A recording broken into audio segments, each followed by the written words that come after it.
Hello, welcome to Jenny with a Y. And I have a confession to make. I am a millennial who is also a first-time homeowner. Let's have a little coffee toast to that here on today's Coffee Side Chat. This is really more of a vlog format.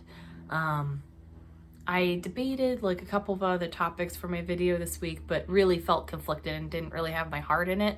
What I had my heart in is something that is very pressing, something that has been going on pretty intensely in my world for the past several months / to the entire time I have been here in my house, which is being a homeowner and the fact that I had no idea what I was doing when I went into it, even though I really thought that I was fairly well prepared for being a homeowner in the Midwest. We've been living in our home for the past 3.5 years. We closed in our house in 2018. In January 2018. This was technically my first house. I can't remember. I think my husband had owned another house before, but yes, so I was my first time, set up the FHA, all that good stuff. And I had a very childlike mindset on money where I thought, oh, well, you know, the mortgage is just like raising your rent a little bit and then paying for some additional bills, right? I don't think I was aware of the financial or the impact on my own personal time or just time in general that being a homeowner would have on me. I've made a grave mistake, as Joel would say in Arrested Development. Grave.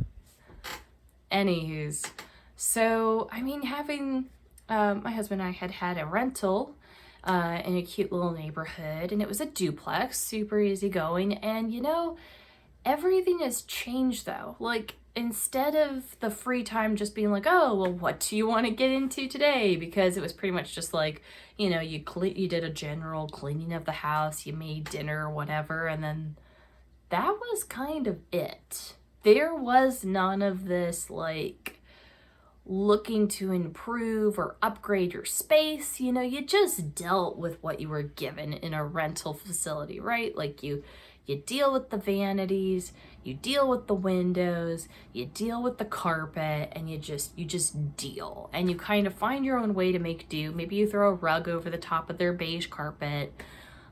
Maybe you hang up some extra colorful artwork if you're allowed to, but there's only so far you can go to personalize your space, and anything you do to the actual structure doesn't do anything for your own personal equity or investment, so you're kind of like, whatever.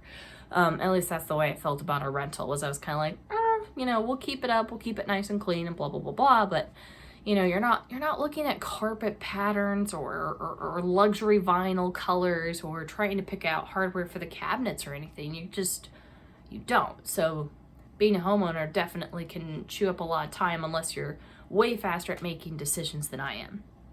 That is for sure. So time, I miss my time. I feel like I don't really have a whole lot of time for myself. It's just a lot. It's kind of feeling like a lot. And between trying to juggle quotes from multiple businesses for different projects, to figuring out whether it's better to replace or repair, to figuring out and factoring in if it's even in the game plan for this year. And the thing that's kind of shocking is also just how much things cost, how demand is driving the price, and how secretive companies are for the general expense of their items until they get you all the way through the sales process and then give you a final quote and say, haha, homeowner, here's how much we're going to charge you. For example, right now, for both time and money, the impact on it, we're looking at windows. We know we need to replace them in this house.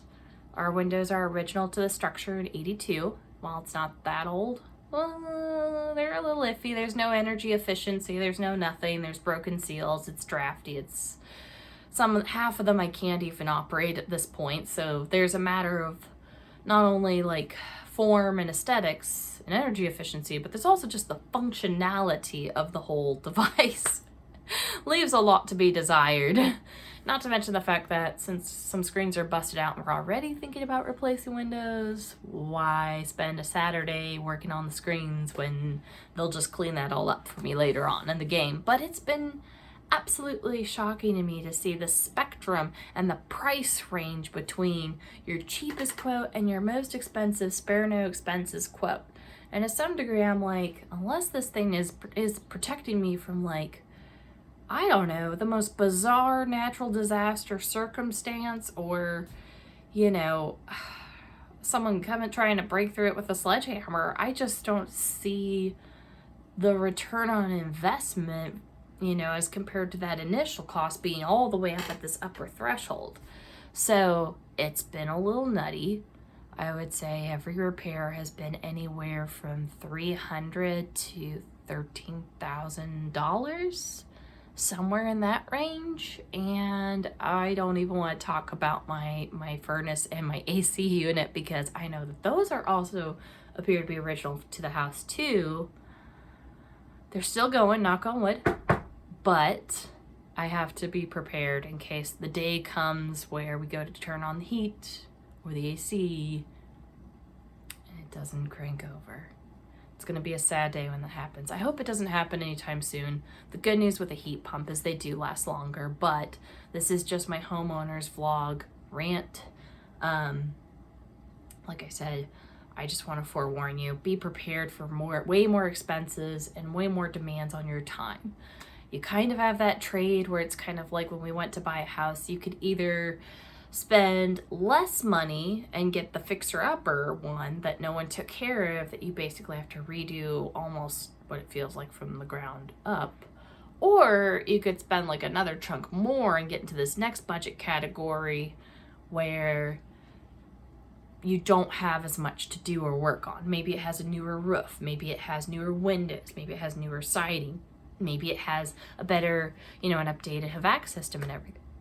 You have to take all these things into consideration, because those, plus also fencing, we repaired our fence. We didn't replace it, but we did repair it this year because we had at least 3 to 4 rotted posts and the gates were sagging and it was just not good. But thankfully we had a handyman repair it. But yeah, fencing, I mean, these are all things that are going to be major expenses that come up and have to be redone X amount of years.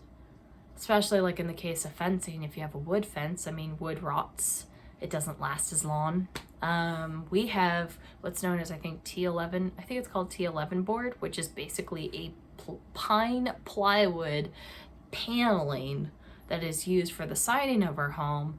And so that also comes with its own problems, because if you don't take care of it and you don't seal it properly and you don't keep vegetation and dirt away from it, it also rots out too, and it causes its own host of problems. Now, it's not as expensive to replace or repair as siding, but it's still its own challenge. It is its own thing for sure.